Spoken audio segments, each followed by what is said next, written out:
Okay, welcome to the Municipality of South Dundas Council meeting with the team and staff for Monday, March 27th. Welcome, everyone.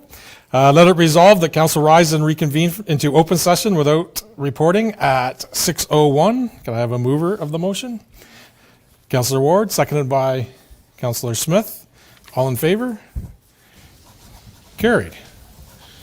Okay, moving to item on the agenda number 3A. Are there any additions, deletions, or amendments to tonight's agenda? Yes, through you, Mayor Broad, we will be moving item 10C from the consent agenda to items for discussion, and that would be the resolution to support Bill 5. It's 10S. Oh, 10S, yes, thank you, 10S. My apologies. Thank you. Any other additions, deletions, or amendments to the agenda? Have a motion be resolved that the Council Municipality of South Dundas approve the agenda as amended. Motion, Councillor Ward, seconder, Councillor Vino. All in favor? Carried.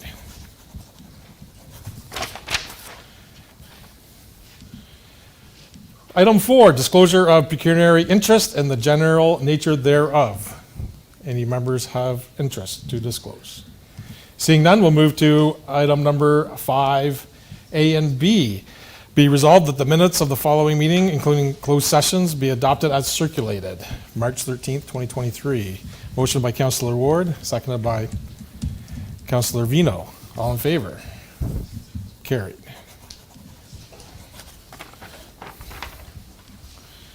Okay, moving to 6A, the public meeting. So a motion that the public meeting to consider a zoning bylaw amendment be opened at 6:03 p.m. Motion for that, Councillor Ward, seconded by Councillor Smith. All in favor? Carried. Thank you.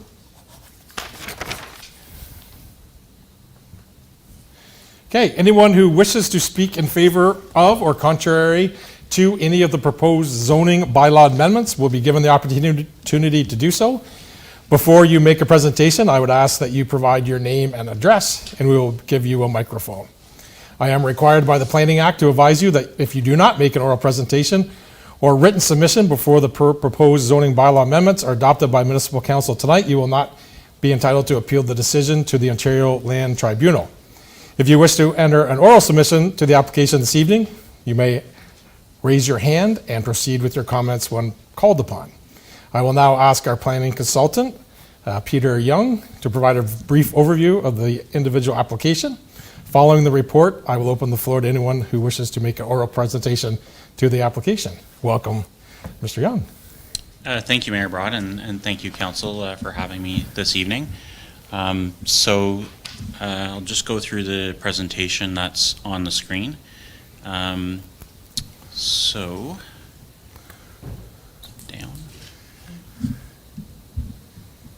Oh, there we go.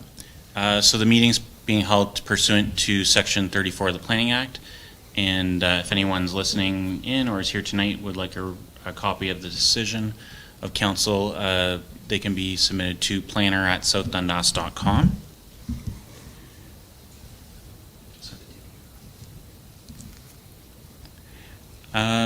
So I'm just going to give a quick overview and then through the mayor turn it back to council and the public if there's any questions or comments. The applicants here tonight, if there's anything specific to them, but I'll try and give an overview to answer any questions council or members of the public may have. We do have a proposed bylaw that's on the agenda for later this evening, but council could also choose to make a decision at a later date. As Mayor Broad said, there is a opportunity to appeal. If someone did want to appeal or disagreed with council decision, they should speak at the public meeting or make a written submission before council makes a decision on this file. So just high level, anytime council or any planning authority is making a decision on planning, one of the requirements is that that decision is consistent with the provincial policy statement. And that applies to everywhere in Ontario, and any type of land use decision, whether it's a severance or rezoning, subdivision, or other similar proposal. Another thing that councils looks at is the official plan, which is a long-range policy or the direction for different areas of the counties, and South Dundas uses the county official plan. Today we're looking at amendment to the zoning bylaw. That's the rules, if someone buys a property, what they're allowed to do on it, and what specific uses and how far any buildings have to be away from property lines. So in this case, it's a lot on Saving Street, kind of at the more northern end of the municipality. There is a zoning amendment application to rezone the retained land related to a surplus farm dwelling, and also to rezone to prohibit any residential development on that retained land, and also recognize slightly lower frontage than is usually required for a large agricultural parcel. So in the official plan, it's designated agricultural resource lands, prime agricultural lands, protected for long-term use for farming. It's also zoned agriculture, and then there's an exception, in this case for frontage, it would be rezoned to exception 85. So these happen fairly often, and this is the 85th time this type of proposals happen, just because anytime someone's doing this type of severance, they have to get a zoning amendment. So as of when this presentation was completed, we do not have any agency or public comments. We did have a call from a neighbor asking about whether this affected some of the things like drainage and ditching, and we referred them back to the severance process, which is more relevant for that. The zoning is strictly to do with the use of land. So I'll just go back to a picture of the overall property and turn it back to the mayor for any questions from the public or council. Thanks, sir. Thanks, Mr. Young. Do we have any questions from the council team? Pretty straightforward. Okay. Do we have anyone here tonight from the floor that wish to make a comment to the presentation or the application? Do we have anyone here who would like to make a oral presentation on the application? Seeing none, we will move to close the public meeting to consider the zone law and bylaw amendment closed at 6:09 p.m. Motioner, Councillor Ward, seconded by Deputy Mayor St. Pierre. All in favor? Carried. Thank you very much, Mr. Young, and we'll see you on item 9A. Okay, moving into our delegations piece tonight. So our first up is Dundas Federation of Agriculture. You may come forward. We have Ryan DeVries and another guest, and have yourselves introduce yourselves when we get to the microphone. We have your PowerPoint loaded up.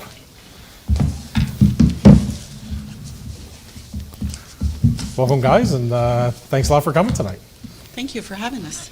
For those that don't know me, my name's Jackie Kelly Pemberton, and I am the OFA Director, the Ontario Federation of Agriculture Director, for what we call Zone 11, which encompasses Dundas, Leeds, Grenville, and Frontenac. Those are the areas that I represent.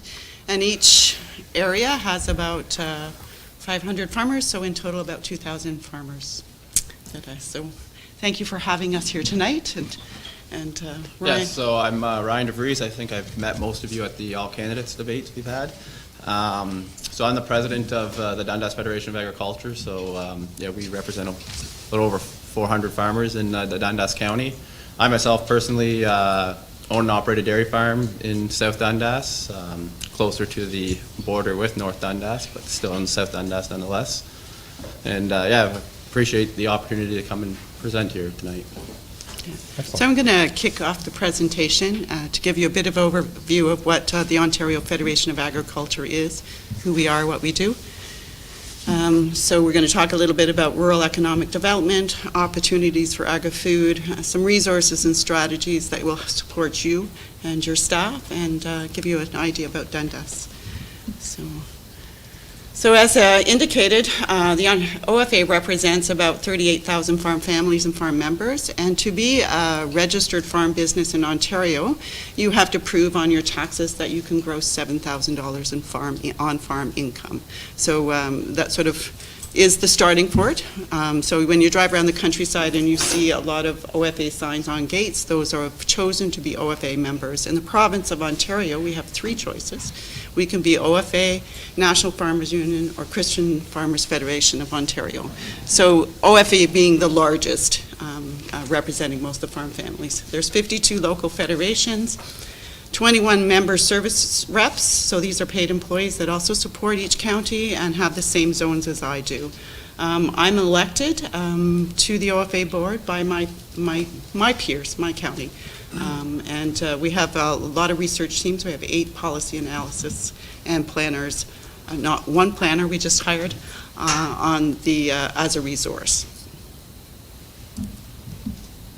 Okay, so we all know that rural Ontario faces some unique challenges, but there's also opportunities there.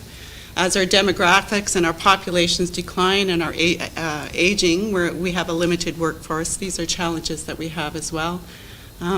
We have in our municipality some outdated and expensive infrastructure and declining services. So as the Ontario Federation of Agriculture, these are things that we lobby for. We work with our economic development officers. We go to Roma. We're at Good Roads. You're our people, right? You're our first level to speak to when, as farmers, when we have issues and there's concerns about legislation. So we have the same landscape and we support the same communities. So that's when we go to Queen's Park. And I was just there, what are we, Monday? So 3 days last week I was in Toronto at Queen's Park. We had over 27 meetings with MPPs about infrastructure, roads, rural hospitals, healthcare. These are all things when they ask us, as farmers, what we need, these are the things we need to make strong communities. We need people to come and invest in agriculture to have the tools and the resources that they may find anywhere else in Ontario. Broadband, high-speed internet. These are all tools we need now with the technologies that we have farming. So we advocate for them to put money back into our communities. So again, these services, we need those tax base as you do to support our communities. Next slide. So I've just touched on all these things that we sort of lobby on. Access to natural gas is, even though the funding dollars may and the government of the time is not talking that level right now, they're looking somewhere else. But we still need those tools. Roads and bridges and culverts, we all know, South Dundas, having to close roads because of the inability to fix bridges. These causes challenges for us as farmers for access, longer routes, more roads traveled, heavy equipment on other roads. You see these challenges yourselves. Also reliable broadband and internet for business development to bring businesses to our communities. So we also, the social infrastructure, how many times have, my own children are an example, they went off to university and they stayed in the cities that they went to. I have one in Ottawa and one in Waterloo. So most of our students, children, when they go away, they usually stay there, and we want to build our communities to be strong for them to come home, be able to work from home as well, and stay on farm and support our rural systems. So we look to see business retention and expansion as well. We want to attract and retain our youth. They're our skilled workforce for the future. And I think the number that I have heard thrown out there is about 60,000 jobs available in agriculture today in the province that is going unfulfilled. And as you know, we have temporary foreign workers programs or seasonal worker programs to fill some of those voids. But it's still not enough.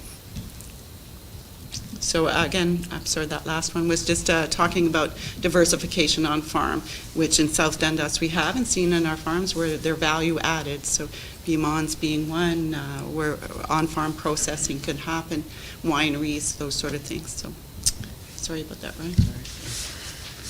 So we need to look for targeted sector strategies and a way to support our rural communities, and that's why we're here tonight. We wanted to sort of bring to you and your staff that we're available to discuss when things come to your table that you need to have an agricultural lens. We encourage you to reach out to your Ag Advisory Committee, which I think previous councils have established, maybe a chance to revise or renew. And sometimes you may not think it impacts agriculture, but in most cases it will, right? If it's just looking at designing a roundabout or two that our equipment have to transfer, closing of bridges that sort of disconnect our farms, upgrades to roads, closing of schools, right? Those sort of things all impact us. So, okay. So we are only 1.4% of the population are operating farms today, and we produce about 200 commodities.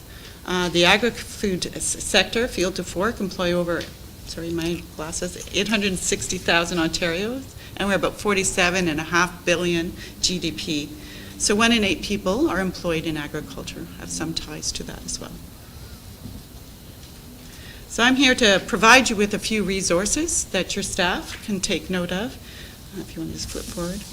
OFA website, so ofa.on.ca/growag, has a list of initiatives that if you look in any one of these sections, you'll have that, if you've thought of something that may need to be done, somebody else might have thought of it before you, so there might be a resource to follow along or simulate in those categories. And they're everything from food hub services to local food promotion, community improvement plans. It's a great resource. So take a browse through it if your staff, and take a look at those, because it's something you can build upon rather than reinventing the wheel if you have an idea on how to move something forward. This is another great resource. It's called Agriculture Matters. It's a guide for municipal councillors and staff that provides insight to, probably flip the next page, I think, to different roles and things that you do within your municipalities, and why it matters to take a look at those things through an agricultural lens. I think the document was provided PDF before. I hope you had a chance to flip through. It is a good resource, and I encourage you, if you haven't, please take a look through. Again, this is another guide that can be utilized too. All right, and that's my spiel. Thanks, Jackie.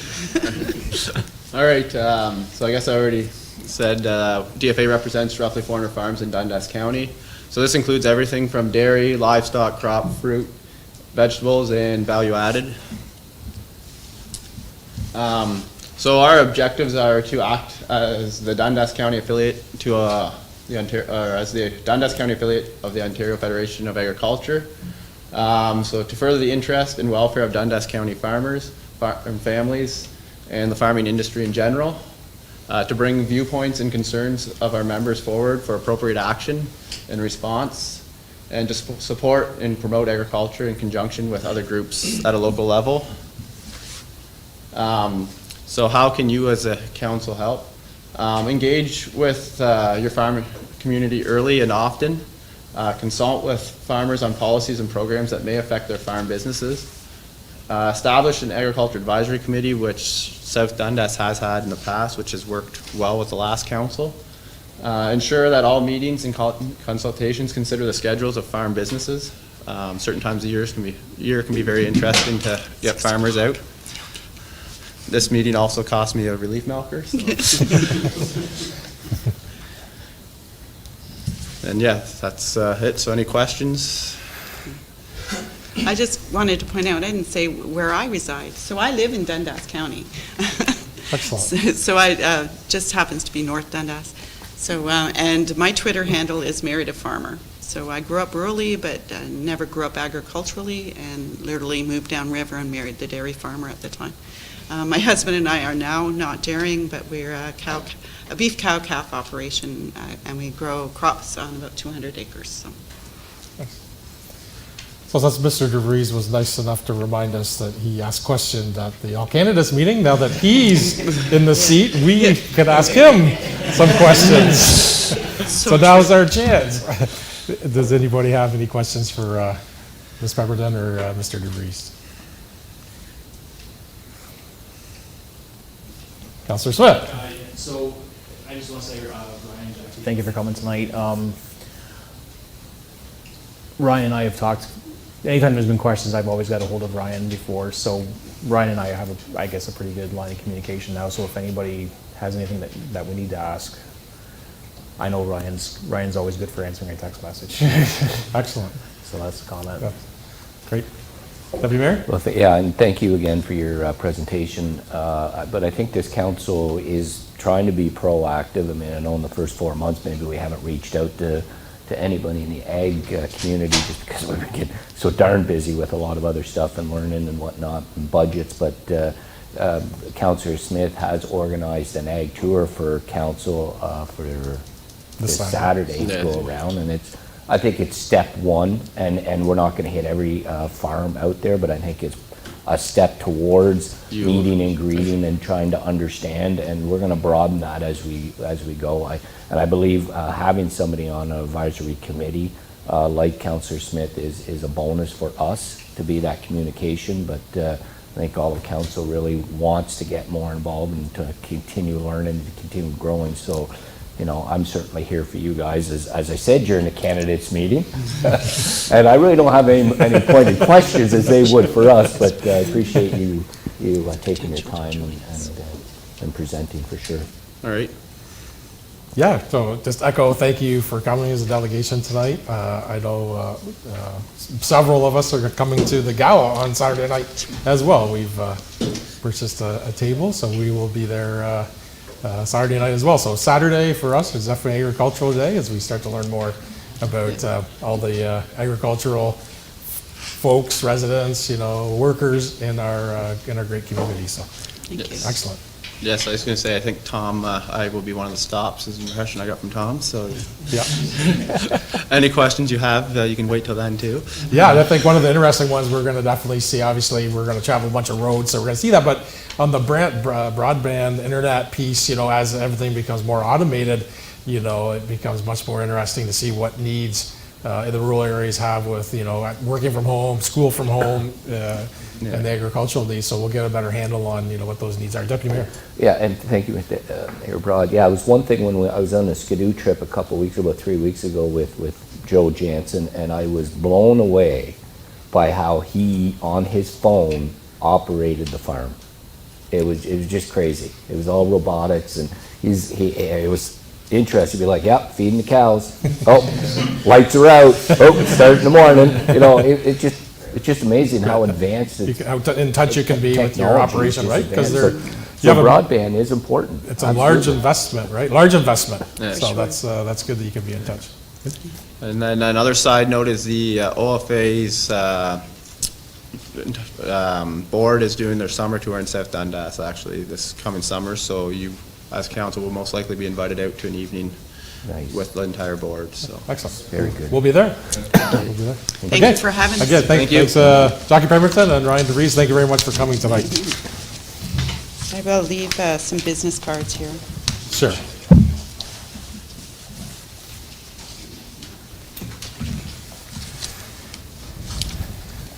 And as we change up to item 7B, MPAC, Municipal Property Assessment Corporation, we have Joyce Gravel with us tonight to share a presentation and answer questions.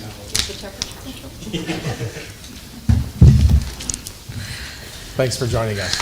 Thank you.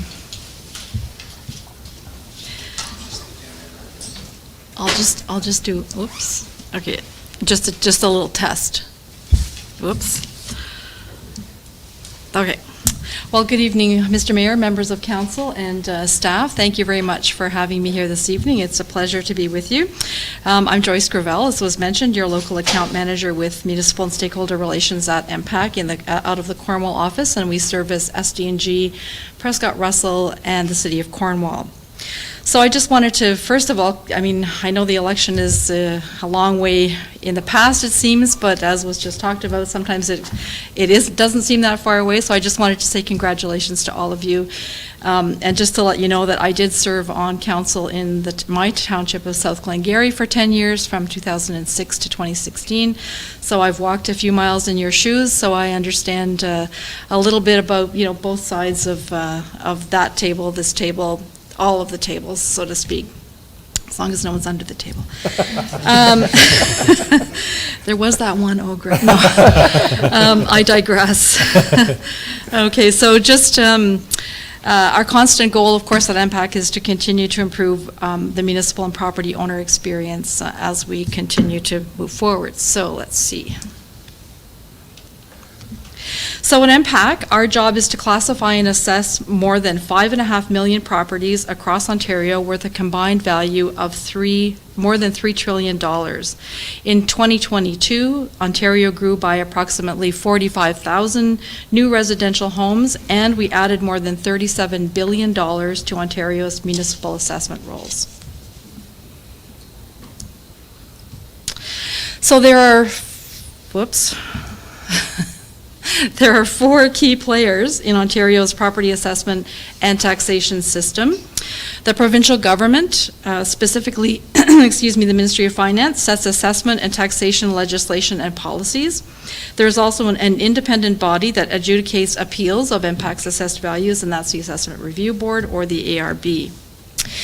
We have ourselves at MPAC, and we are an independent, not-for-profit corporation funded by all 444 municipalities.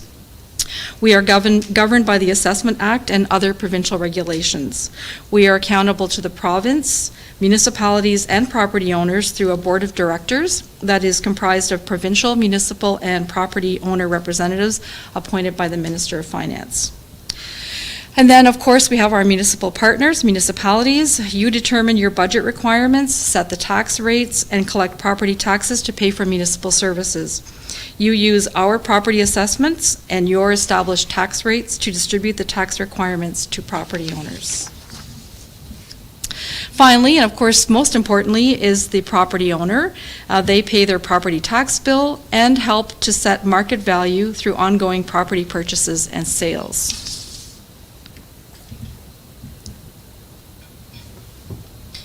Property data is continuously updated so that your municipal records are as accurate as possible when you're using them to make important tax decisions. We assess new construction, additions, and renovations promptly. We respond to property owner inquiries and work to help them understand their assessments. We have meetings with municipal staff to maintain a positive working relationship and share information. We also offer product training as new staff come on board or change jobs internally. And just as an aside to that, prior to the pandemic, we were coming to our municipal partners' offices once a month or once every 2 months, depending on timing, and we would just sort of do our work from a boardroom or an empty office, and it gave staff a chance to come in and ask us questions and vice versa. So we hope to get back to that now that things are returning to much more normal, so just hopefully. So I would think by the fall, we'll look to organize that again. We also offer Municipal Connect, which is the go-to source of assessment-based information for municipal staff. We also have important statutory duties, such as handling requests for reconsideration and appeals, as well as maintaining and tracking school support for over 5.5 million properties. As we've talked about, monitoring the market and assessing newly built and renovated properties are things we do every day to keep property data current. We also update every single property assessment in Ontario based on the same legislated valuation date, and this is called an assessment update or a reassessment.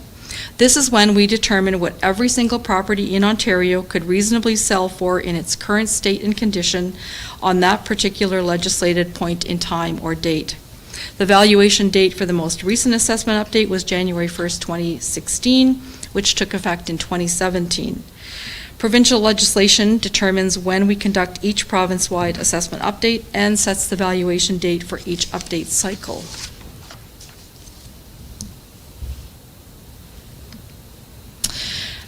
The assessment update that was scheduled to occur in 2020 was postponed by the province, COVID-19, to provide stability and certainty to Ontarians. As a result, property assessments continue to be based on a legislated valuation date of January 1st, 2016. As mentioned, we continue to maintain and update the assessment roll to reflect new construction and property improvements. These new structures, et cetera, are often are also still based on 2016 assessment criteria to ensure equality. Ooh. Oh my. Sorry. Fly on the wall. To ensure equity when comparing to existing properties. So what is current value assessment in a nutshell? This is the price that a property might reasonably be expected to sell for if sold by a willing seller to a willing buyer after appropriate time and exposure on an open market. This graphic explains what happens when there is an assessment update. It shows the link between the legislated valuation date at the beginning, the mailing of the impact property assessment notices, and the phase-in, which brings the new assessed value of a property into effect over a 4-year period. When a property's value increases, the increase is phased in equally over the 4 years. If a property value decreases, that decrease is applied in the first year. Oops. So what draws our attention to a property? Typically, it's one of the following things: a market sale, a request from a municipality or a property owner, building permit activity, or it could be a request for reconsideration or an appeal. So basically, our role is to take building permits and plans and turn them into assessment. The sooner we can deliver new assessment, the sooner the municipality can realize new revenue. Every year, we process over 300,000 building permits for new construction or renovations. During the pandemic, it really changed how we traditionally have done our work, with inspections not allowed during lockdowns, et cetera. We worked very closely with our municipal building department staff to review plans internally and or sharing digital plans when they were available, when and where they were available. We had wonderful cooperation, so thank you to all of the staff once again. That certainly, helped us to continue adding those valuable assessments to your assessment roll when we couldn't get out and to physically do it. It also sparked a province-wide pilot project to look at a comprehensive digital strategy for the processing of building permits and plans. The pilot project is ongoing and will hopefully result in a future system that will benefit everyone involved in the process. So after we assess a property or a change in assessment, we mail the property owner a property assessment notice. Every once in a while, oddly enough, sometimes the property owner doesn't agree with the assessed value. But if you are contacted by a property owner about their disagreement with their assessment, there are a couple of questions you could ask that might be helpful. Can you sell your property for the assessed value? That's a key one. Have you logged into About My Property to review the information that MPAC has on your property to make sure it's correct? Have you used About My Property to conduct a comparables exercise in your neighborhood or area to see where you stand relative to your neighbors? If they've done all of this work and still disagree, they have the option to file a request for reconsideration, and we're more than happy to review the property and see if there's anything that can be done. If we complete that and they still disagree, then there's the next step of filing an appeal to with the Assessment Review Board.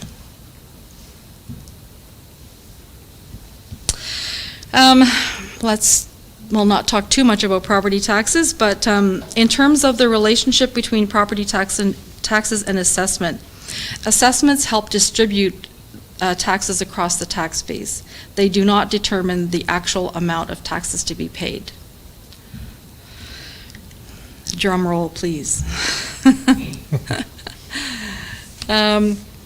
So for resources, there's a great toolkit that was shared with our municipal partners in anticipation of the next assessment update that has information to help address some of the misconceptions about the relationship between assessed value and taxation. I think there's a lot of fear there that, you know, when values go up, if your house value doubles, your taxes will double. And there is no direct one-to-one correlation there. So, you know, we're trying to have some of that information on hand for staff and councils, et cetera, to help mitigate some of those misconceptions. There's a video titled "How Your Property Taxes Are Calculated" that's based on the assessed value of your home, which is an excellent video. It's very property owner friendly. I would encourage you to watch that, and perhaps, you know, I'm not sure, I didn't get a chance to check the website before I arrived this evening, but if there's a chance to share some of those on your website as well, that would be a great tool for your ratepayers here. Thank you so much for having me present with you today. We want to stay connected. If you don't already receive our In Touch monthly newsletter, you can subscribe through our MPAC.ca website. There's also a great library of digital resources available on the website as well, one of which we just talked about. And please, my information is in the presentation, so please don't ever hesitate to reach out to me, whether it's just a question you have, a question from a taxpayer. I'm certainly, if I don't have the answer, which sometimes happens, there's a lot of, we have a wonderful MPAC team with our valuation staff, et cetera, that would be happy to jump in and help find the answers. So I just wanted to leave you with one little last quote, and that is that we are all on one assessment to taxation team. We just play different roles on the team. So thank you so much, and happy to answer questions if I can. Well, thanks, Mrs. Grow. Appreciate the presentation. Appreciate taking time tonight to spend with our team and staff and communications officer, who is going to definitely be posting quite a bit about tonight's delegation and the links as we start to educate more. I know Councillor Ward in the past has done education pieces. Councillor Smith and I attended the MPAC presentation seminar at Roma, so we had some good information and opportunities to ask questions. I'm sure we might have some questions, and I'll kick off the first question, which is the $1 million question. Yeah, of course. I know. Or the $3 trillion question. So obviously, in January, there was no updates to when the next assessment cycle will come, which is fine. Do you have any updated information on when the next cycle, or when the government may decide to make a decision? Anything you can share with us tonight? No. No, I mean, I wish that I did. We've been optimistic, I guess, that perhaps the spring budget might have shed some light on a date, or, I mean, I guess if there's anything, things are, they've talked about, up to 2023, but not much past that. So, sorry, up to 2024. So, I mean, I don't know if that leaves any hope that later this year there would be some type of announcement that, but we don't know. I mean, we're ready to go. Sure. If they said today or tomorrow that, we're ready, we continue to monitor sales and have everything, the trends and the market information, et cetera, is constantly being refreshed, and so we're ready, but we just have to get that date.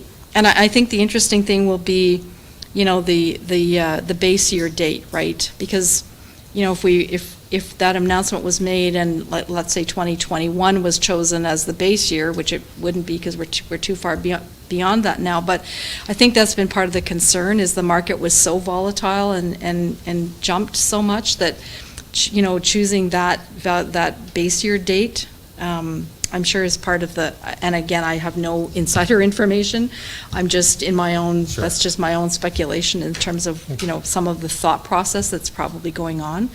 But, our EMG executive management group and board chair are constantly meeting with Ministry of Finance, et cetera. So of course, no. I mean, that was like, well, I gave you the short answer, and then I gave you the long answer, right? Yeah, no, of course, all good information that it's great for residents and ourselves to know for sure. Mm-hmm. I'll turn it over to the councillors. Any questions, comments? That was your question. I wanted That to- was, yeah. That was the question, yeah. Yeah. Councillor Smith. Yeah, so I have a question. So anytime that anybody applies for a, say, a renovation permit or something like that, I believe it lists on the permit the value of, so does that, say we're doing a kitchen renovation that's $20,000, we'll just say. So does that automatically add 20,000 onto your like, how does that work? No, I mean, the renovation would be inspected, you know, when it's completed, when there's if it generates an occupancy date or whatever, it would be inspected, reviewed. You know, if it's something really small, like if you're, I don't know, if it may be a year-end adjustment, it may not be a huge, you know, jump in assessment, but if it's a fairly large renovation, it would be reviewed and inspected and a value placed on it. But the 20,000, it's not a direct correlation. The $20,000 permit could result in $60,000, you know what I mean, in Okay. increased assessment, depending on what the renovation was. Okay. Yeah. Okay. And I think yeah, go ahead. So next question, demolition permits for, say, like, old farmhouses, barns, so these things, like, on ag properties, would those automatically be deducted, or is there a process to go through for that? Yeah, once they're completed, the amount of that is removed from the road, Okay. yeah. Just curious. Yeah. Councillor Ward. Thank you, Mayor. So, thank you, Joyce. This is a great presentation. This is something that I find extremely important because I think a lot of residents maybe just don't understand how we generate revenue here and how we pay for everything. So I appreciate the presentation. I think the question that I would have is, and maybe you don't have the answer, but perhaps it's something that you could take back, is my concern is we've always had a 4-year phase-in of assessments. And if they do choose to use 2022, 2023 as their valuation date, I would hope that they look in that phase-in to be longer perhaps, because I do think some residents will see and taxes aside, I think some residents will see a massive jump in valuation to their property if those values are used. So I'm sure the provincial government is taking that into consideration, but I hope maybe that's something that MPAC is aware of too, is that perhaps elongating that phase-in period might be practical too. So maybe from 4 years to 5 or 6 or something like that to give Yeah. people that time. Yeah, to I mean, adapt. I don't have like it's really more of a discussion, I guess, than a question, but yeah, I'm not sure if what the parameters will look like once that decision is announced but definitely I'll bring that back to the office and, you know, just mention that that's something worth pursuing or thinking about, I guess, yeah, Thank you. yeah. Any other questions or comments?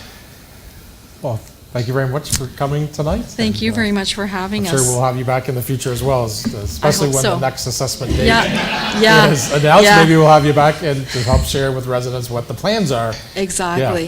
Well, it's funny because I started with MPAC in 2016, and that was, I mean, I think I started in March, actually, and the assessment, we were right in the middle of I mean, I was out doing council presentations with notes I had just gotten that day sort of thing, you know? So it's a little more comforting to be here tonight. But I think that, and who knows if I'll still be here for the next one, because I have to retire eventually, but hopefully I am. Hopefully it's not that far down the road, Yes. but I'm pretty sure the next one will be interesting as well, just because of what's happened and what the numbers it might look like, you know, so, Sure. yeah. Well, thank you very Thank much, you very and we'll see much. you again. Absolutely. Thank you. Okay, continuing along on our agenda, we'll move to action requests, number 8A, P 2023-02, Delegation of Authority, Land Use Planning, and we have Peter Young back with us to answer questions, but we have a motion.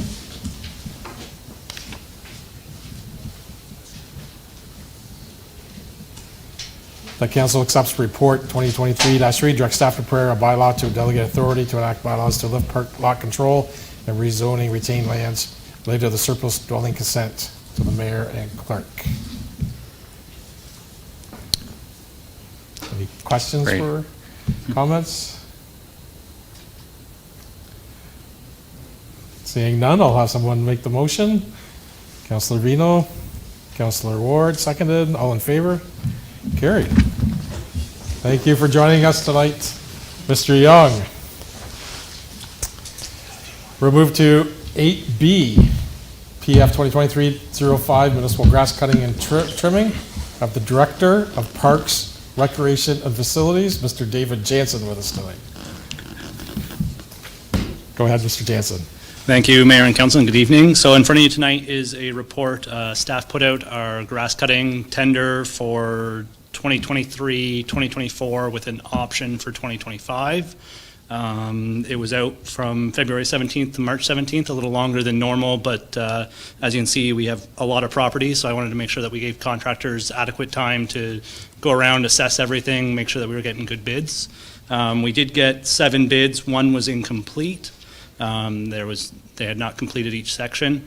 The bid results are located within the report. The lowest bid in every section was Superior Group. You will note in Section D, which is municipal properties, between Superior Group and Countryside, it was very close. However, with the new cost sharing at the streetscape, one had bid a little bit more in that area, and once you took the 50-50, so we actually took the cost to the municipality into effect, then Superior Group came away as the lowest bid. Superior Group has held the contract for the previous 2 years as well, so there's a little bit of consistency there. And other than that, I'm happy to answer any questions you guys might have. Any questions for Director Jansen? Councillor Vino. Just had one, just because the numbers are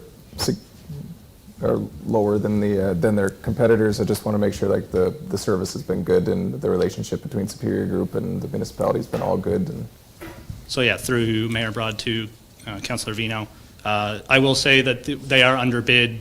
Like they are the lowest number. We've had no issues with Superior Group so far, and it is a little bit under what we budgeted, but it is a price per cut.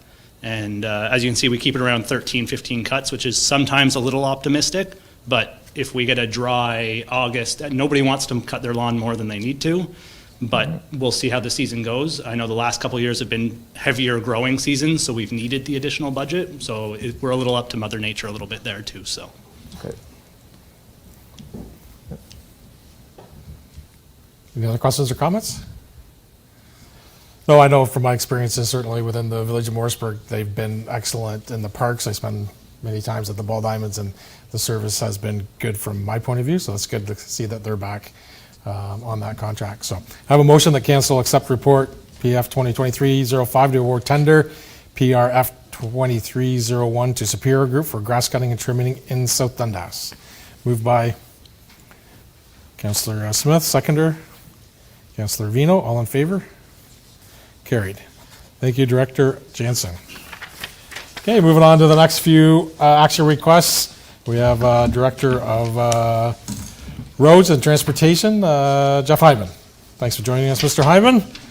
You can step us through one at a time. We'll start with the 2 half-ton trucks under TS 2023-03 and a provisional for a fire truck half-ton TS 23-04. Thank you, Mayor and Council. So during the 2023 budget deliberations, Council approved the purchase of 2 half-ton trucks, one for the Water Department and one for the Roads Department, plus a provisional at that time for the Fire and Emergency Services. So I'll give you a breakdown of where the trucks were going and how we are going to shuffle the vehicles. So for the Roads Department, the new half-ton truck will become our new road patrol truck, and then the road patrol truck will then be designated to our mechanic to help prolong the life of that vehicle. The Water Department, so the new vehicle, which was going to the Water Department, will be used by the Supervisor of Water and Wastewater, and Truck 81, which he presently drives, will be deemed as surplus and sold at a later date. And then for the Fire and Emergency Services, which was a provisional at the time of budgeting, so this new truck will be used by the Fire Chief as Truck CH1-1. The vehicle presently being used by the Fire Chief will then be placed in the Iroquois Fire Hall as Truck 145. So the old Truck 145, which is presently in the Fire Hall, will then be deemed a surplus and sold at a later date. So I can answer any questions which you may have at this time. We did receive 3 bids for this tender. Thanks, Director Hyman. Two thoughts I have, and I know that during the last budget meeting, we had entered into thoughts of doing some more fleet investigation on the fire departments, and we kicked off some of the subcommittee with Councillor Vino and Deputy Mayor St. Pierre and some of the crews. So we may be interested and get councillors' input on deferring the half-ton truck for the fire department, so we do more of the fleet review, but move forward definitely with the 2 trucks for your department and the water department. Comments or questions from the council team? Deputy Mayor? Definitely agree. I think we should postpone the fire and emergency pickup truck. Just be quite simple. We don't have a fire chief, so why would we purchase a fire truck for a fire chief that we don't have? I'd like to, as we talked about, defer that so we can take a good look at the fleet, as you just mentioned, and then make a decision later on. Now, the question I would have for Jeff is, are the costs in the other 2 trucks dependent on the third vehicle, or are they individual pricing? So through you, Mayor Brad, no. The 2 white vehicles are presently on the lot as we're speaking right now. Okay. The white one, we would then just cancel that part of the tender, and when council seems fit, then we'll just retender for another vehicle. There's no problem there. Just a follow-up through you, Mayor Broad. Just a quick question, though, on the truck that we're deeming surplus, and we're going to sell that later, Yes. why wouldn't we trade that in Well, and deem it, put it towards the purchase of this truck? I'm just trying to understand that. that has never been done in the past. Through all the vehicles which I've purchased, we've always just deemed them as surplus, and we put them on gov deals. It's an as-is, where-is, and it's kind of, I wash my hands of it, and the winning bid is responsible for removing the vehicle. I have never ever incorporated it as a trade-in option. That is definitely something that I can entertain moving forward. I can speak on behalf of the larger size vehicles that we have. When inquiring about a trade-in value, the dealership does not offer what it could be sold for through Gov Deals or another online auction service. Okay, well, through you, Mayor Broad, I mean, maybe that's just an option we look at in the future, just to make sure we're getting a fair value. I'm not questioning it, Jeff, Yeah. just to make sure we got a fair value. No, definitely. Yeah, it's a good balance between understanding what's a traded value versus a sale option. Correct. Maybe the sale options always in the past have been fruiting as more money, but Correct. good question to have. And most likely it is. Yes. It is. It is, yeah. Okay. Okay, so I'm going to amend the motion to, I'm sorry, Councillor Ward, sorry. The Yeah. question, and I apologize, I didn't think of this earlier, so I didn't send the question. And I don't think that maybe Director Hyman is the right individual to ask, but I noticed that you're giving truck 145 is becoming truck, like the old vehicle that the fire chief drove is 145, and then we're getting rid of truck 145. And I don't know if is Mr. Mason in the back? Does that pose an issue for asset management? Should we be giving it the same number over and over again, or should it not have a new number assigned to it? So if we're looking through budget, like in councils further on down the road, 145 was declared surplus, but now 145 is still in the fleet. So I'm just wondering if that makes sense to give it the same number? Deputy Treasurer Mason, do you have a microphone handy? Sorry. Thank you, Mr. Mayor. Through you to Councilor Ward. Overall, the numbering on the fire units are left to the fire department. I believe they have to. I believe they have to assign their own units, and those unit numbers are generally recycled because of their own scheduling. I don't know the answer to that directly, but when it comes to asset management, it doesn't matter. Like we'll just identify in the fleet replacement plan whatever unit number it happens to be when the time comes. Thank you, Deputy Treasurer Mason. Councilor Vino? I think I can answer the reason the fire department sticks with their numbers is because they're allocated for dispatch and whatnot. So unit number 1s are the pumpers, 2s are the rescues, and then historically that was kind of the way it was. So, Okay. Well, thank you. Okay. For a regular fleet, we keep adding numbers, but the fire department Yeah. keep the same number, so when you're calling, they know Yeah. which vehicle. It's a dispatch thing. Dispatch. Thank you. Excellent. Appreciate that. Any other questions?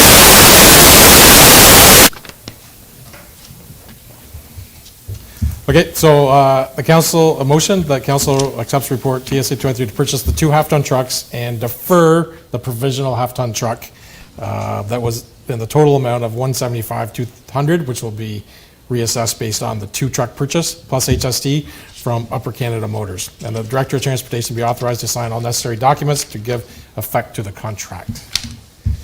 A motion by Councillor Vino, seconder. Councillor Smith, all in favor? Carried.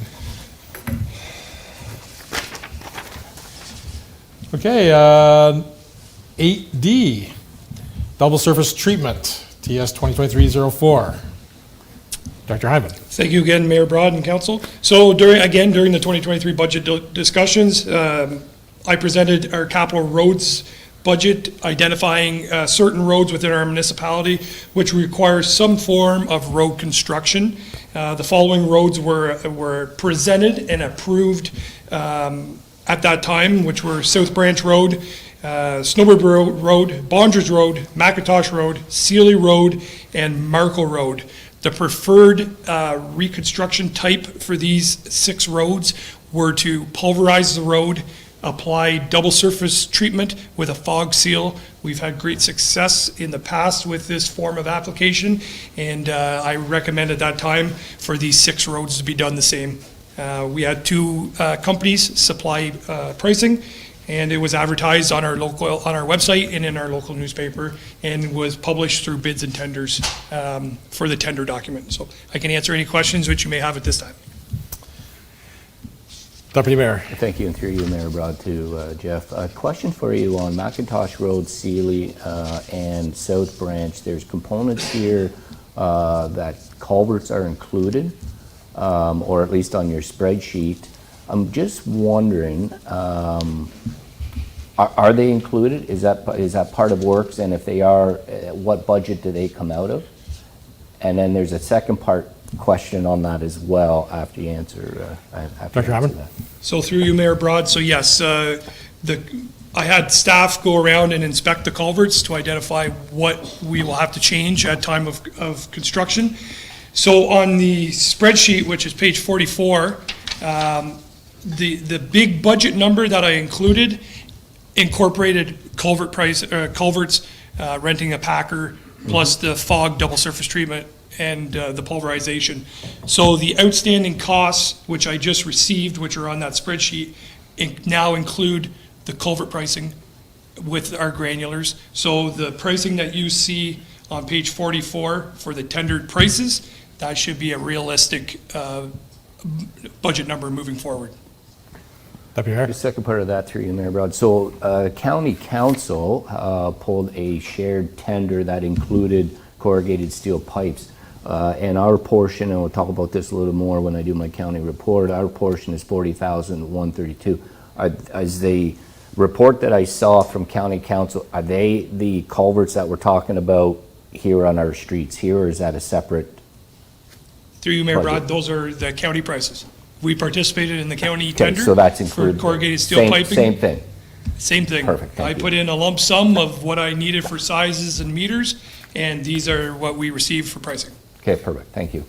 Excellent questions. Thank you, Deputy Mayor. Any other follow-ups?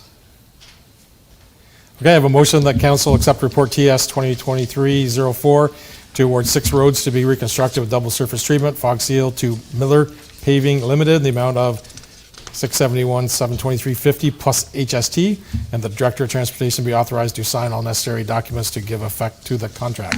Motioner? Councillor Smith, seconded by Deputy Mayor St. Pierre. All in favor? Carried.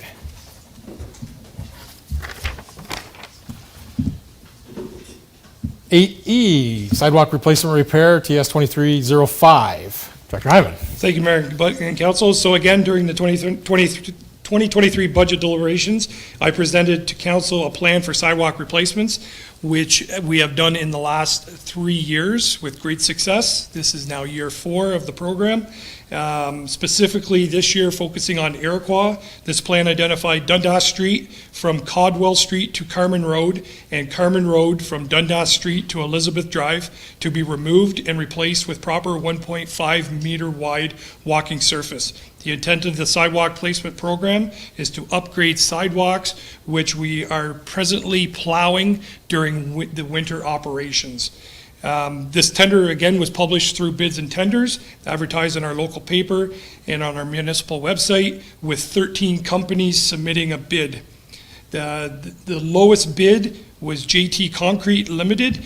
I reached out to their references that they supplied. I received wording, or feedback, from 2 of them, and 1 has not replied. Both companies offered great to work with, are clean, presentable, and present a great finished product, I should say. So at this point, I am recommending awarding the tender as quoted. I can answer any questions which you may have at this time. Councillors, any questions? Councillor Ward. A comment, so thank you, Mayor. Yes. So thank you, Jeff. I see you've been quite busy with all your tenders. I just wanted to make a comment that, passing budget early and getting budget done and then putting tenders out early is showing great savings.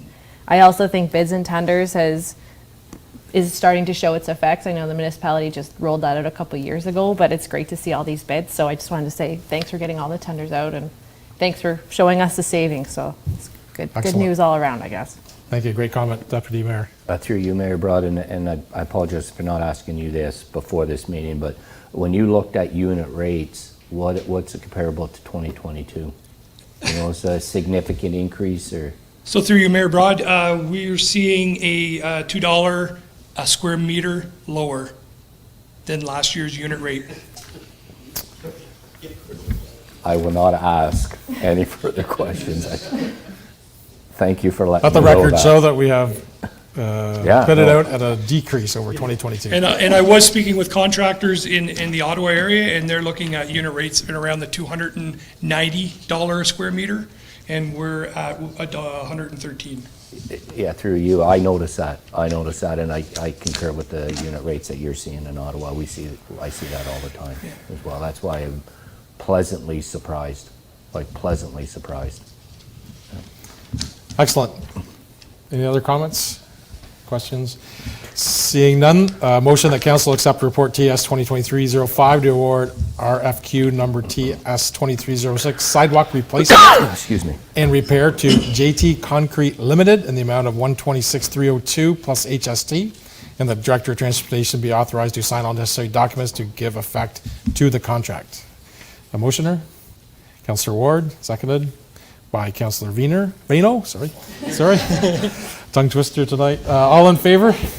Must have wine on my screen. We'll keep you for one more. Director Hyman, 8 FTS 2023-06, roadside mowing tender results. So, thank you, Mayor Broad and Council. So this tender was issued as working alongside the municipal staff for roadside mowing. So due to the number of kilometers within our roadways within the municipality of South Dundas, a second contracted piece of equipment is needed to aid with the grass cutting program. The municipality owns a mower as well and does work alongside. So what we've done is we've split the municipality in half, being Highway 31 as the divider. So roads east of Highway 31 or County Road 31 to the easterly boundary was tendered out, which you see in front of you as the results. And then the roads to the west of County Road 31 to the boundary to the west, neighboring with Edwardsburg Cardinal, the municipality uses our own equipment to mow those. So what happens is the current mowing is there's one pass around the top. And when I say around the top, that's the initial first cut to open up sight lines at intersections, just to keep the grass down along the edge of the road. Once that is then completed, then a second pass is made as far in as we can, hoping to achieve fence line or property line without getting stuck or creating damage. And then the third pass, if warranted, is typically with our municipal tractor and mower, and then we'll do the whole municipality on the east side and the west side. So this tender is again, it's a 2-year tender, plus a provisional or an optional 3rd year, which I think makes it very entertaining for the contractor if new equipment is needed to be purchased. I could tell you that we received 7 bids, which is great for this type of application, and it was advertised through bids, issued through bids and tenders, as well as advertised in our paper and on our municipal website. So I can answer any questions which you may have at this time. Questions or comments? Deputy Mayor St. Pierre? Thank you, through you, Mayor Broad. So your budget implications, it says that the budget includes $49,000 for roadside mowing and liquid weed control.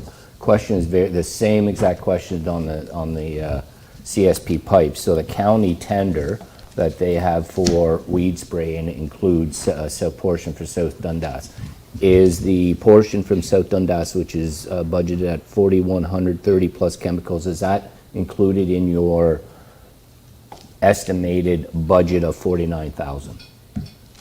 Through you, Mayor Broad, yes, I'm not aware of those numbers yet. I haven't been informed of them, but yes, they are part and parcel what that account. So I work within that account or that ledger line, and if we can squeeze an extra week of mowing in, I'll do it, or if we can squeeze an extra day or 2 without exceeding that budget line, that's what I aim to achieve. Okay, perfect. Thank you. Any other questions or comments? Seeing none, I have a motion that Council of Municipality South Dundas accept report TS 2306 to award the tender for roadside grass cutting to Superior Group for the price of $95 per hour plus HST for 2023, $97 per hour plus HST for 2024, and $99 per hour plus HST for the optional year of 2025. And that the Director of Transportation be authorized to sign all necessary documents to give effect to the contract. Have a mover? Deputy Mayor St. Pierre, seconded by Councillor Smith. All in favor? Carried. I'd like to thank Director Hyman for excellent work on these accounts and bid process and bringing us some savings in a couple areas. So excellent work, excellent reports. Thank you very much, Director Hyman. Deputy Mayor. Yeah, through you, Mayor Brown. I'm just wondering, Jeff, if you could stick around. I just, when I do my county report, there's a lot of shared tenders and whatnot, just in case there's a couple questions that you may or may not be able to answer. That's if there are any. so far the only one that I'm not aware of was Yeah, the okay. weed spraying. I think I've gotten everything else, but yeah, I'm sticking around. Okay, thank you. Thank you. And our last item under action request, 8G, ES 2023-003, realignment of the Don Haynes Branch 1 municipal drain. Thank you, Mr. Mayor and Council.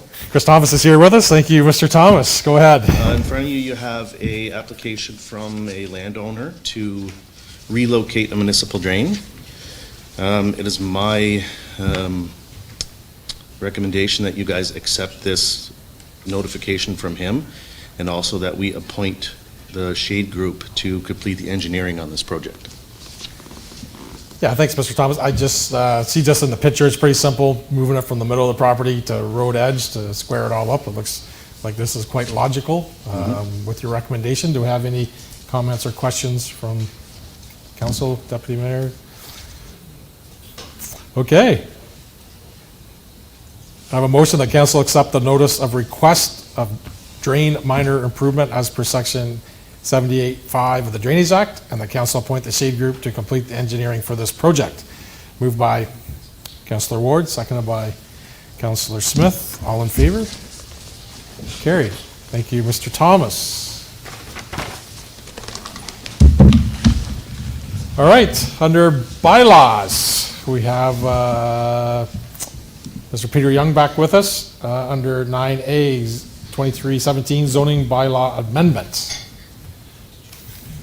Thank you, Mayor Broad. This is the bylaw from the public meeting tonight, and based on the previous action requests, in the future, if these types of applications were not opposed by anyone from the public, they've gone through the process, they wouldn't necessarily rise to council. But if there was an opposition, then we would bring it in front of you. But based on favorable comments and no opposition, we're recommending council approve this bylaw. Questions or comments? Seeing none, as we have the public meeting earlier, we have a motion that bylaw 2023-17, being a bylaw to rezone E Part Lot 35, Concession 7, being retained portion of consent application number B923 from agriculture to agricultural special exemption 85 to prohibit future residential uses and address the less than minimum lot frontage in the agriculture zone be passed and open. Council, signed and sealed.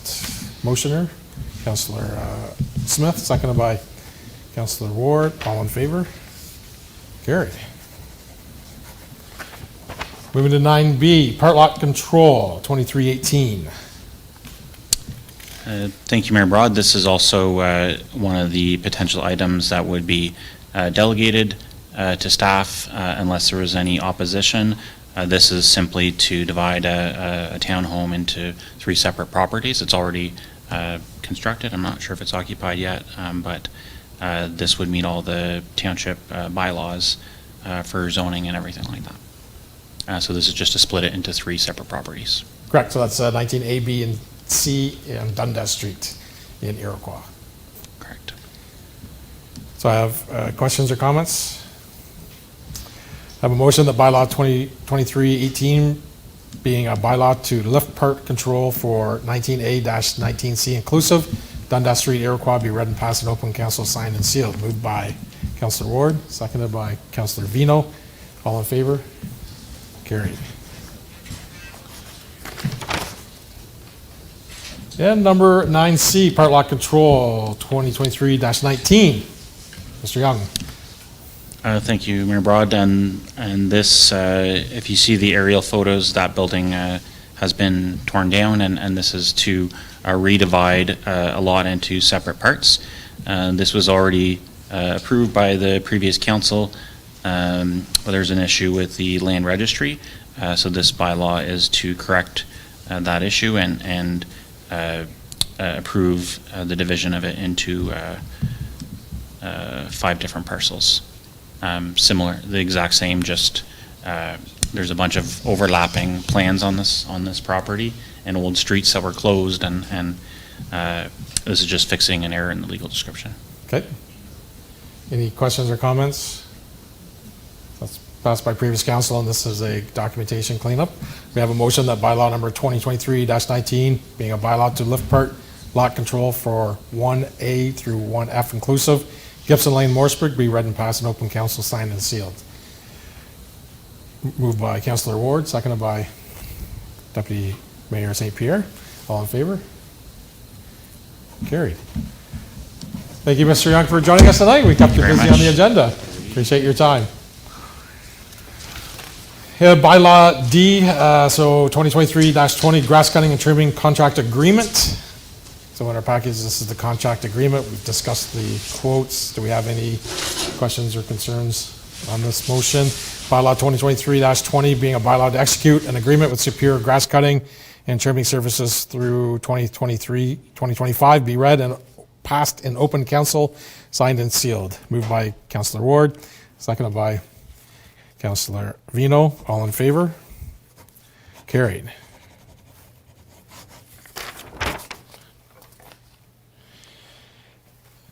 And moving to 9E, 2023-21, appointing of an acting fire chief. CEO Garrity. Thank you, Mayor and Council. Certainly, the clerk probably never expected to be appointed a fire chief, but certainly under our establishing and regulatory bylaw that is approved by council, it sets out the services that we provide under the fire emergency services. Part of that is that we require under the FPPA is to have a fire chief.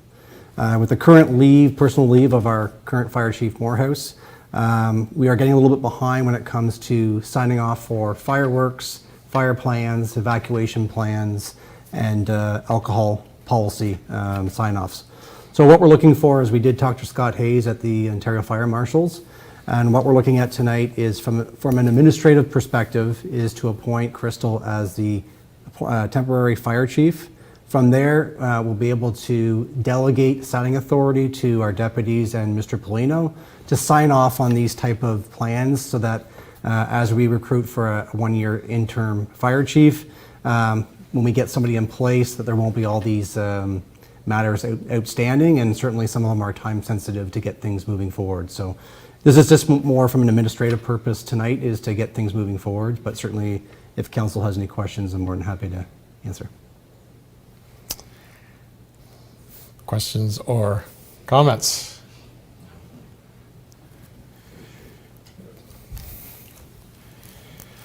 I have a motion that bylaw 2023-21 being a bylaw to appoint Crystal LeBrun as acting fire chief from the municipality of South Dundas be read and passed, signed, sealed in open council.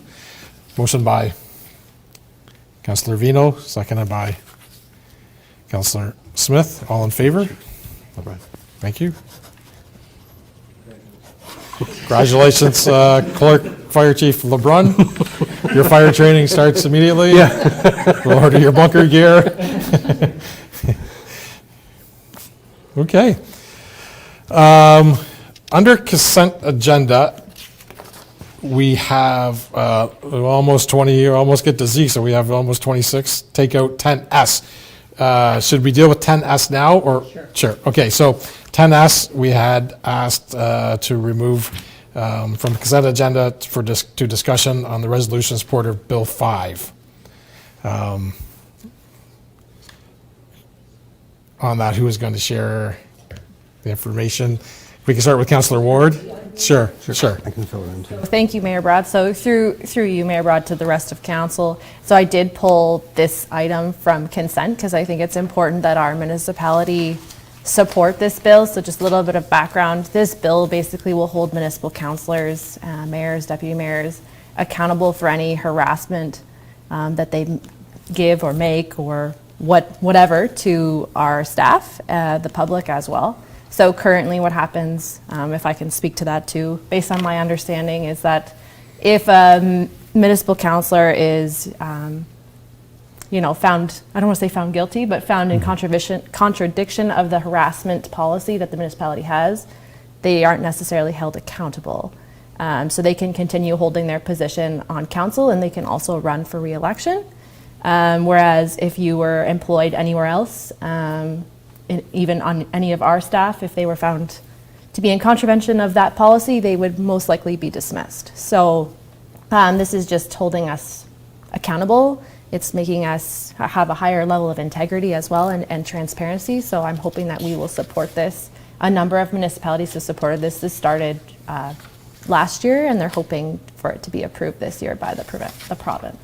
So I'm looking to staff to bring back a letter, or if we could pass a resolution this evening to support this as well. I do have one in front of me. C.O. Garrity. Yeah, just certainly so I can add, actually AMO just sent out a updated resolution this evening. So if council wishes, we can defer that resolution and bring back one at the next meeting.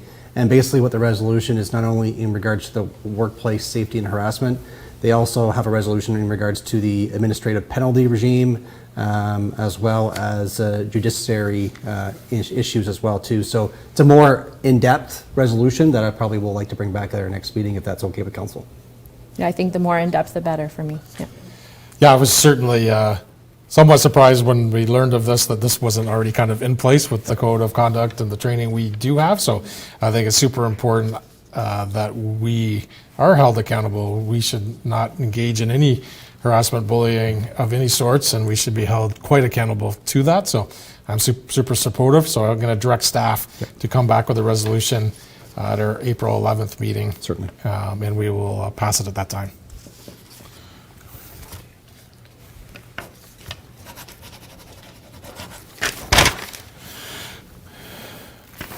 Otherwise, there was a lot of potential reading and in-depth information in the consent agenda from the council deliberations on grants and donations, the water treatment report, which is very in-depth and very important to us, the Easter Festival request, farm forestry exemption, Iroquois wastewater treatment report, Morrisburg wastewater treatment report, Williamsburg wastewater treatment report, key drinking water inspection rating record, risk pathology measuring drinking water, drainage update, a flood contingency plan from the South Nation Conservation, letter of invitation to Canada Day, so councillors were invited to participate and speak on Canada Day here in Morrisburg. Declaration of emergency, homelessness, mental health from Niagara, and then a lot of resolutions that we received from lots of other municipalities that we could take a look at and be in support of, or have our own resolutions if we thought those were relative to us. I know that other municipalities like to share these with all of us so that it helps them create conversations and or support in their area. So we had many insurance costs, oath of service, school bus stop arms, barriers for women in politics, cannabis review, English Public Speaking Board, Cannabis Act, Ontario School Board elections, and the tax classification. So many resolutions. Any comments or questions, Councillor Ward? Mayor, I just had a comment for staff. Item E and F and G, I think should say wastewater treatment. It shouldn't say water and wastewater, because I believe we have a water annual report, and these are separate, so I just wanted to clarify that they're not. Yeah, I think that may be coming from the department, but the specific report was wastewater. So yeah, we can. I'll make that amendment to those items. Okay. Thank you. Entitled those all. Any other questions or comments? So I have a motion that all the items listed on general consent of the agenda be adopted as presented. Councillor Ward, seconded by Councillor Vino. All in favor? Carried.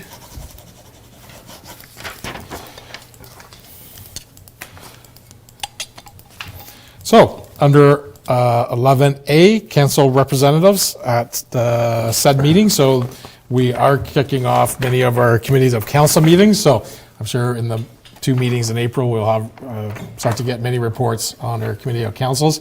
But we did have an SDNG council meeting last Monday that Deputy Mayor St. Pierre and Councillor Vino attended. And I'll get a short, brief, but thorough update from Deputy Mayor St. Pierre. Go ahead. It won't be short. Just to say, there was a lot that. Yes, it was a busy agenda. And I know you're setting me up there a little bit, but no, it was a good meeting. I appreciate that Councillor Vino assisted me in going. There was a lot on the agenda. Just some of the key points. I'm not going to go through every little item, but we did go through the county council's donations as part of the budget deliberation. We are donating approximately $189,000 to 6 various groups: St. Lawrence River Institute, County Fairs, the OPP Mobile Crisis Response Team, Eastern Ontario Ag Food Network, miscellaneous, what actually went to Habitat for Humanity, and the Police Services Board Community Initiatives. So that was one of the items we discussed.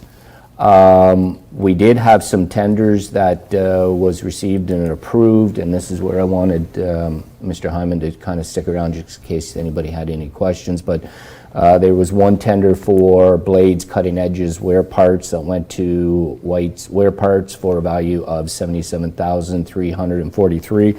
This was a joint tender with South Glengarry and North Stormont, so the SD&G portion of that was $61,000.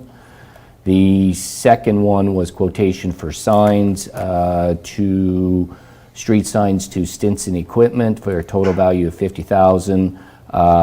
It was with another shared services, SD&G, City of Cornwall, North Dundas, South Stormont, South Glengarry. Our portion is worth $1,057.20. Just continuing here, weed spraying, which we kind of talked about before, again, got awarded to Wager and Corput, I guess, weed control. It's for weed spraying plus chemicals is going to be included on top of that. So it was $33,670. Our portion, again, it was a shared service. Our portion value, as reported earlier, was $4,130 plus the chemicals. I'm getting there. Second one, or the next one, is the 2023 biannual bridge inspections. Again, it went out to Jacobs Canada Inc. Total price was $117,245. South Dundas's portion on that is $8,449. Just continuing on. The corrugated steel pipes, as I mentioned, it was awarded to Atlantic Industries. The total price is $274,912.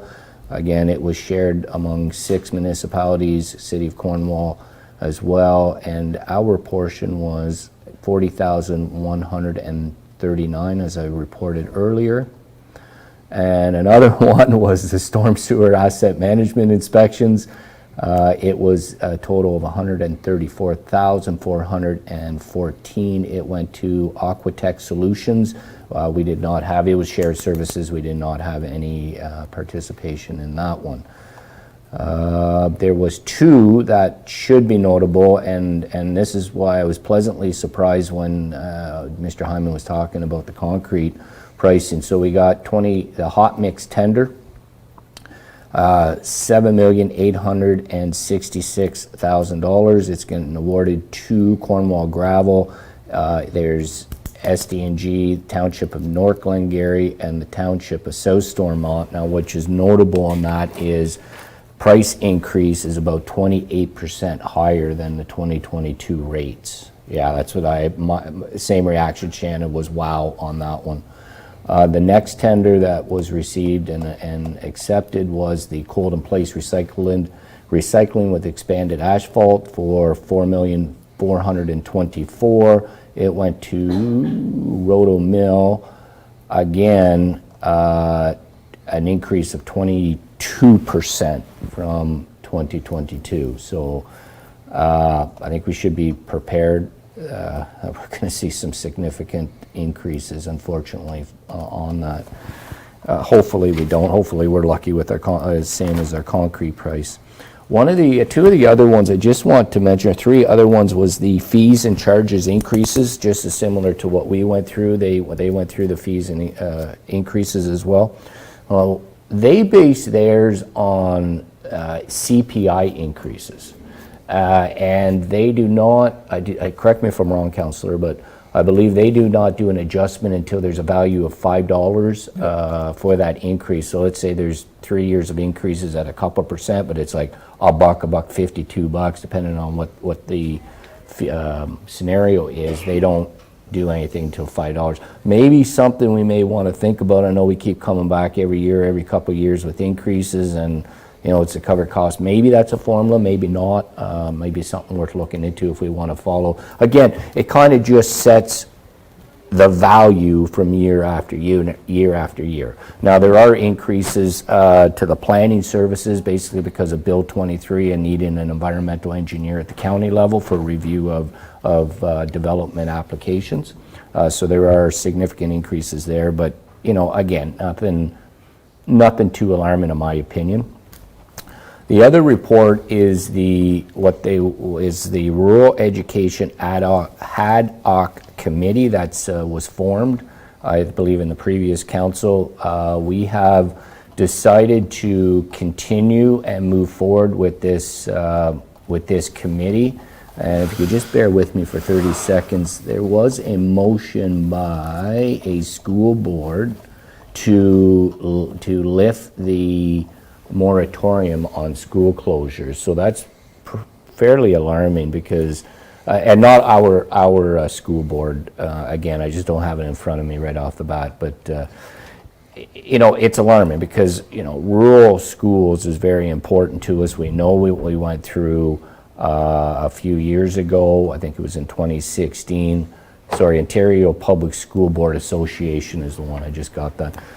So we know what we went through with the pupil accommodation review, and rural schools is extremely important to us. I mean, again, think about it. If we lose a Seaway, if we lose a Mooresburg Public or an Iroquois Public, I mean, it does have some impacts to the people, to parents, to kids, to our economic growth, to retention of doctors, to the whole gamut of things. So we've decided that we're going to continue with this committee.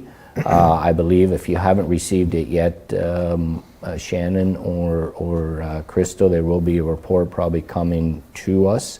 It will be a representative of a council or layperson, I guess that's what they call it, right? Layperson of each municipality to sit on this committee. We did have some, and I will echo what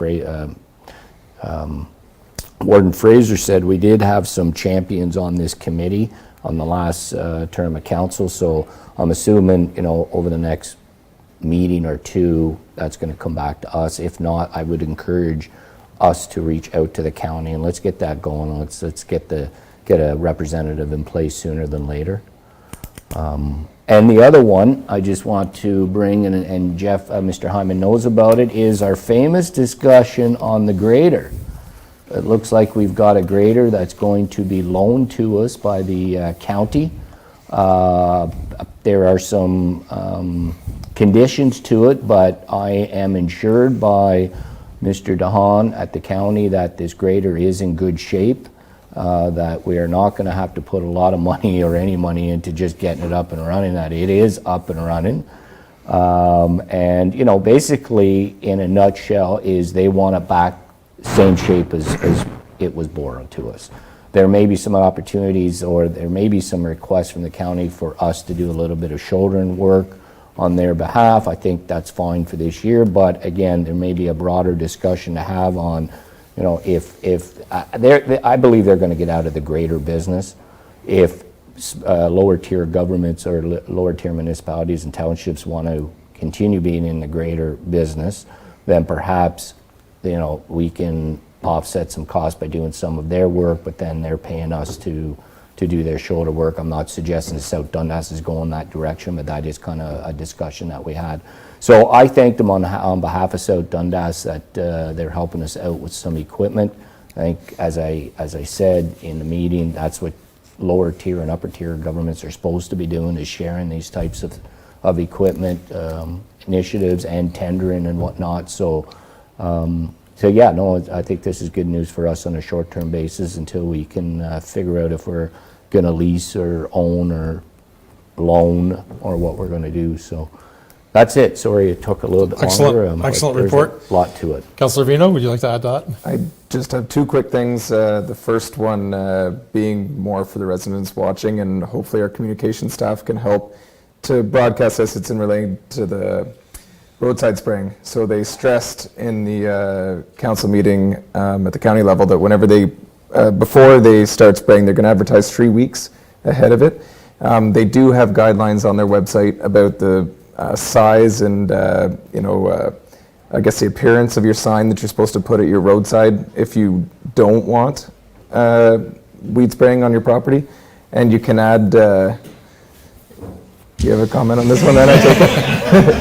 Yeah, so you can add, you can put a sign up. They have, I guess, diagrams of their signs, and you can also talk to the county, but Director DeHaan stressed that, just to put in, to call the county and say you don't want your property done, that really doesn't do it. He very much stressed that you needed to have a sign out there. And the only other thing I had quickly was we are all invited to the Wills Transfer Open House on May 2nd for their new transfer facility in Ingleside, I believe. So those are the two things I had. Roadside spraying. Dr. Hyman, comments? So through you, Mayor and Council, so I'll give you a little more information on the roadside weed spraying. So in years past, it was always each municipality looked after their own roadside weed spraying, starting right from developing a plan to getting approvals from the government, to advertising it on our website, to placing it in the newspaper, to telling them what the sign needs to look like, to place it, how to place it, whatnot. This year, as an initiative through the counties, they are overseeing the complete weed spraying, road spraying program from beginning to end. So now all the local municipalities, South Dundas, I'll speak on for ourselves, all we will have to do is say that there is a road weed spraying program in place. Send all correspondence to the counties, to SDG, and they will then oversee it. They'll provide mappings on what has been completed as per days, weeks, and where they are at All their equipment is GPSed and ready to go, so they can track all that information on what roads were done on what day and at what time. So just a little bit more information Yep. when it comes to weed spraying, that the county's upper tier is looking after everything when it comes to that. That's fantastic. Deputy Mayor? Yeah, just to add to that. What was suggested, if there was any complaints about anything, that the county have a process to receive the complaints. As I kind of illustrated, I do not want to sit here as a previous council and debate a $500 invoice for 45 minutes. That it needs to be punted up to the county. To your point, Jeff, let them deal with it. If they need to get us involved, they'll go to you first, and then if it needs to go to council, it'll come to council. But I agree. I think that's a better management of the weed spraying is at the county level. Councillor Vino? I just wanted to, I guess, for the communication stuff, if the counties are handling it, and they did say they were going to put a press release out through social media, et cetera, I just would like us to be vigilant, make sure we get that out on all of our Yeah, absolutely. medias, I guess, because, and make sure that residents are aware that this is now a county initiative, because that's an excellent point, and to direct their, I guess, if they have any questions or concerns, to direct it to the county level, but that we're just kind of helping broadcast it. Absolutely. So furthermore to that, the roads that we are spraying this year are the roads west of Flag. So if you take Flag Road from County Road 18 down to ultimately the St. Lawrence River, it's all the roads to the west, I believe to the west of Flag Road. Okay. But it could be the roads to the east of Flag Road. I guess I should review that. When the I'll get back to you. communications, okay, when the You'll know communication- next council meeting, because I'm going to include it in my KIR for Okay. you, so Excellent. you'll Well, be updated then. Very good. Thank There's you, a Director strong Hyman. west wind. It'll be Strong on the west east wind. side. That's right, a strong west wind. I would just add one thing, because I did take a good look about the pubic review, the school. Yeah, that is not being initiated through the Upper Canada District School Board. Other boards are pushing for that, and I know that the director chairman in our school board is not interested in entertaining any reviews at this time, but we need to stay on top of all these details, as you mentioned, so having a committee in place is good, but Upper Canada School Board, we're not interested at this time opening up a review. I think other school boards in other parts of the province were, hence the push to get that taken off. Just a comment to add on that. Okay, excellent report. Thank you very much. On 12A, notice of motion. So we have the resolution. So last time we had Craig here with a request for a request to the markup on the LCBO. So I do have the resolution. Whereas the non-vineyard wineries that sell 100% wine directly to licensee are subject to liquor control markup, and wineries that are not opposed to VQA. And whereas the results significantly increased charges and reduced revenue for the non-VQA wineries, and effectively bars the direct sales of 100% non-VQA. Whereas the resulting impacts limits development of local agritourism, rural economic diversification, and local partnership. Whereas the LCBO has the direction to remove markups to the wine levy of 100% non-VQA wine to licensees. Now therefore be resolved that towns, we'll have to change this, the municipality of South Dundas supports the elimination of the LCBO markup, wine and levy imposed on the direct delivery 100% non-VQA wine to licensee. Furthermore, resolved that the resolution be circulated to the Minister of Finance, Minister of Municipal Affairs, Minister of Agriculture, Food Rural, and Minister of Economic Development, Job Creation, Trade, Ministry of Red Tape Reduction, and the Minister of Tourism, Culture, and Sports. So I have a motion to accept this resolution. Councillor Ward, Councillor Vino, all in favor? Carried. Thank you very much. Motion that bylaw number 2023-22 being a bylaw to adopt, excuse me. I'll move on. Before I read this ratification, are there any notices of motions for future meetings that we'd like to have? Nope. Seeing none, I have a bylaw, the motion that a bylaw number 2023-22 be to adopt, confirm, ratify matters dealt with resolution, be read, passed, and open council signed and sealed. Motion by Councillor Ward, seconded by Councillor Beavis. Deputy Mayor St. Pierre, all in favor? Carried. Thank you. And a motion that the council now adjourn to meeting at the call of the chair. Deputy, looking at you, CEO Garrity, Just for some clarification, the weed spraying is east of Flag Road. east of Flag Road. Very good. A motion that the council adjourn at the meeting, a call of the chair. Motion by Councillor Vino, seconded by Councillor Ward. All in favor? So as we close tonight's meeting, I'd like to thank all the participants that were with us tonight, our delegations, also to all the staff. We had a large staff, Chris Thomas, Dennis Villeneuve, Sean Mason, Jeff Hyman, Derek Jansen, Tia Fraser, and Shauna O'Neill. They've all been with us all night. Thank you very much for your participation. CEO Garrity, we have accepted your resignation. You have 1 month. So thank you, and I'm sure we'll speak of you that in the future, but just wanted to bring that to note. So thank you, Clerk LeBron and Deputy Clerk Tara Fairburn tonight. So thanks to the council team, and thanks to everybody that's watched us tonight online, or will watch us as a future event. So thank you, and good night from South Dundas.